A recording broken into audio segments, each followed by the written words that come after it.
Okay, guys, so here we are. We're back to almost finishing this racket up. All right.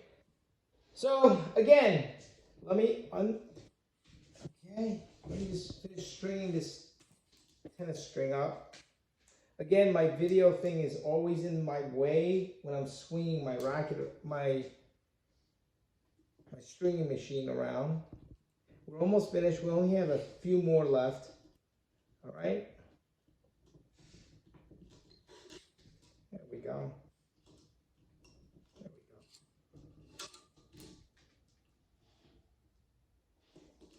Through there.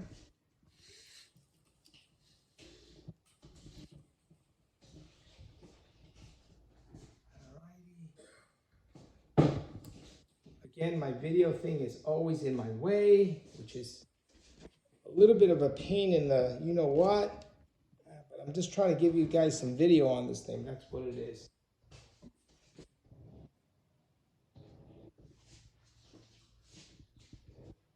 I wish I could do it the other way so you guys can see it.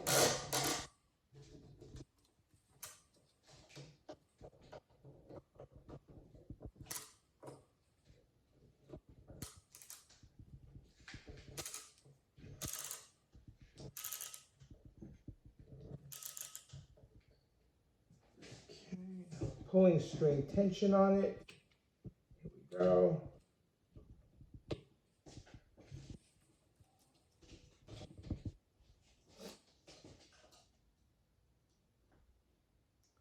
Okay, again, guys, please be careful. Okay, remember up and down pattern, opposite the other string pattern, okay? Just remember that. It's very important. Are you going to make a mistake? Sure. All right, but just be cognizant of it. Just look at each one. Okay?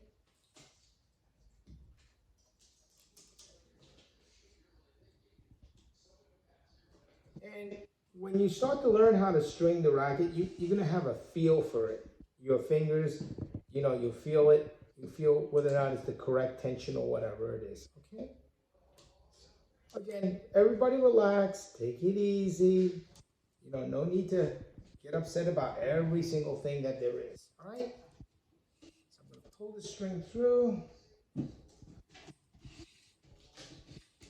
this thing through.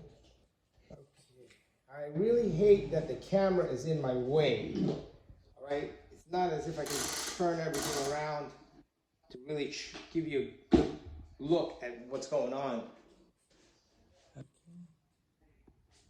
There we go.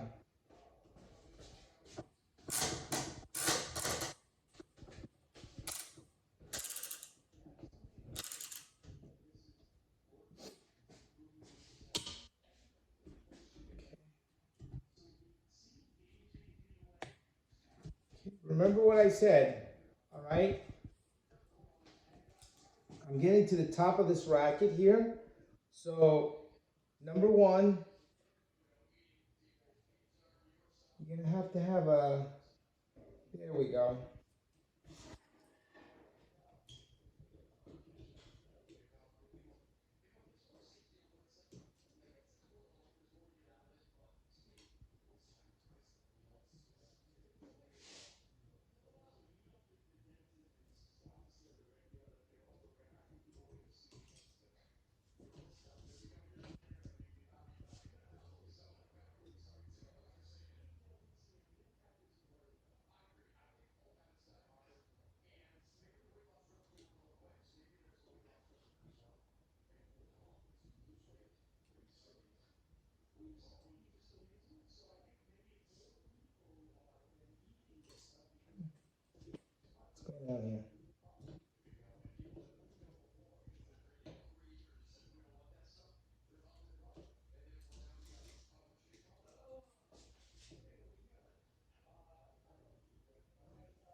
go.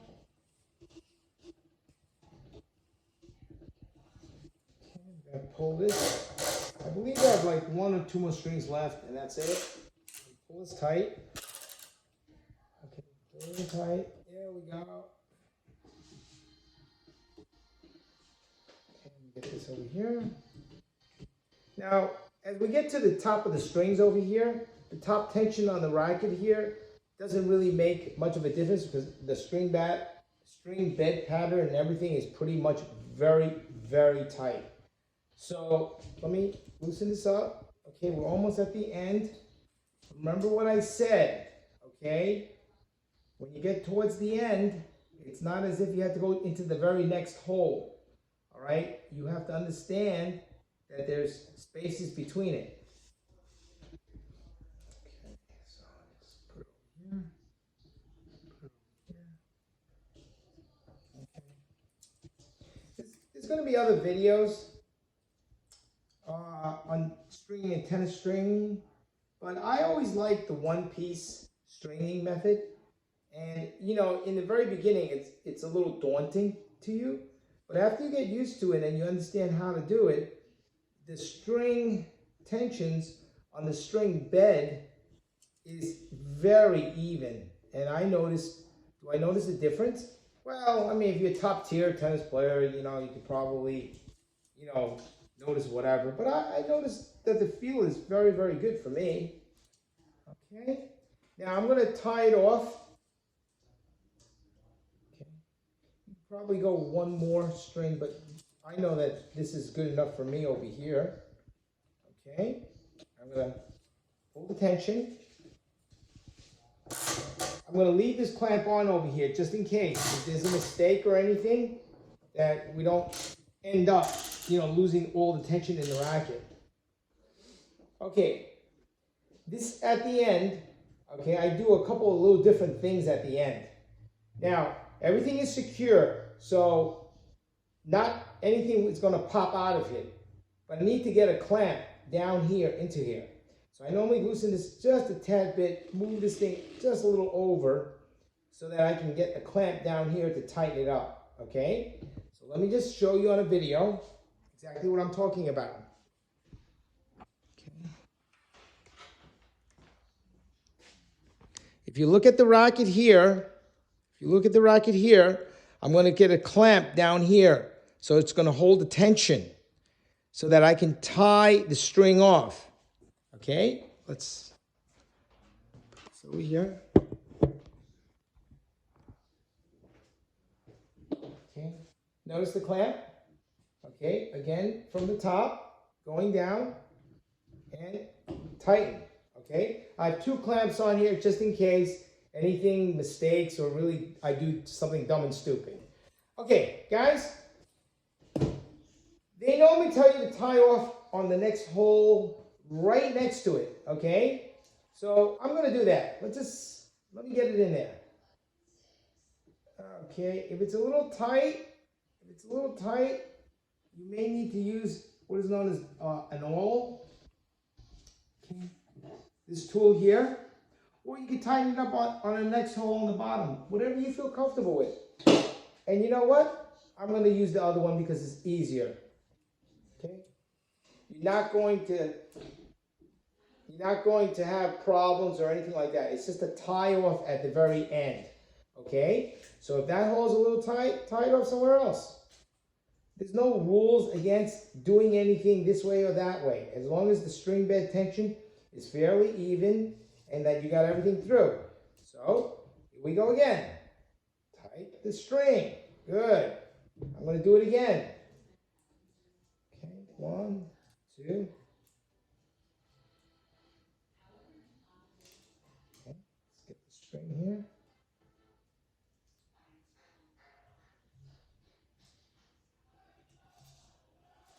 Okay.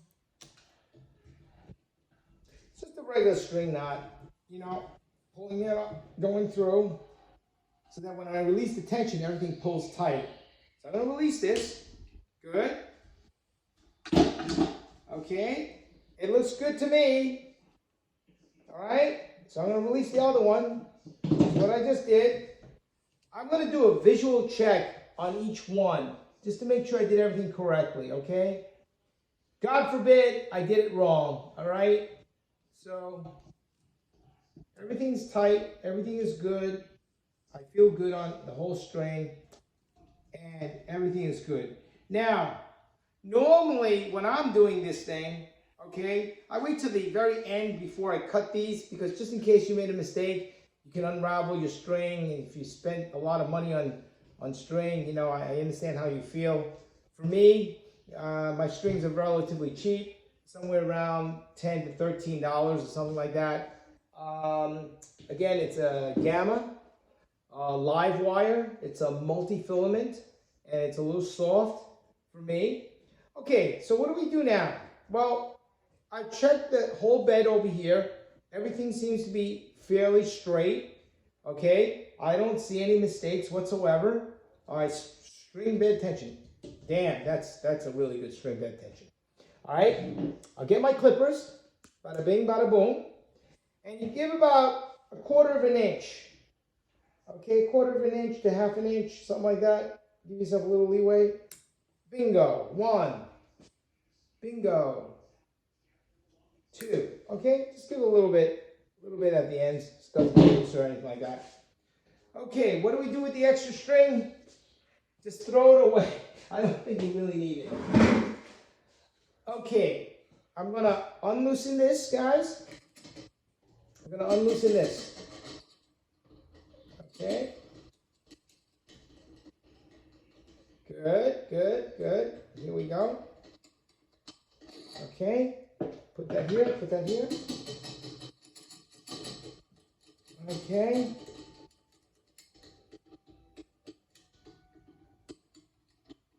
There we go.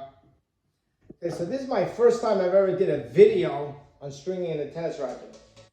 Boy, that feels great. Oh, excellent, excellent. Okay, I can even feel it. Okay. Beautiful tension, beautiful everything. Okay. I'm going to put my rubber stabilizer on the bottom, which, if I can find it, it's somewhere on my table. All right. And that's about it on stringing a tennis racket. So again, if you think it's complicated looking at it, it's only because you've never done it before. So after you get the hang of doing it, it'll be very easy to do. You can look on other videos on doing what is known as 2-piece stringing, which you're going to do this, all right, and done. And then you're going to start from the top and go like this. I found using the 1-piece stringing method that I found on the internet, it really evens up the tension bed when you hit the ball on this racket with a 1-piece, his stringing method. I love his stringing method because it pulls on one side, pulls on another side. Then instead of putting all the tension in the head here, goes on the bottom and you go to the top. All right. So I have a very good feel on it. Don't worry about it. All right. If I'm there in front of you, I can help you put everything together. Okay. So everybody relax and take it easy. All right. Hope you enjoyed the film. Don't forget to like and share, as they always say, even though I'm not a YouTuber. All right. And I hope you enjoy it. Thanks.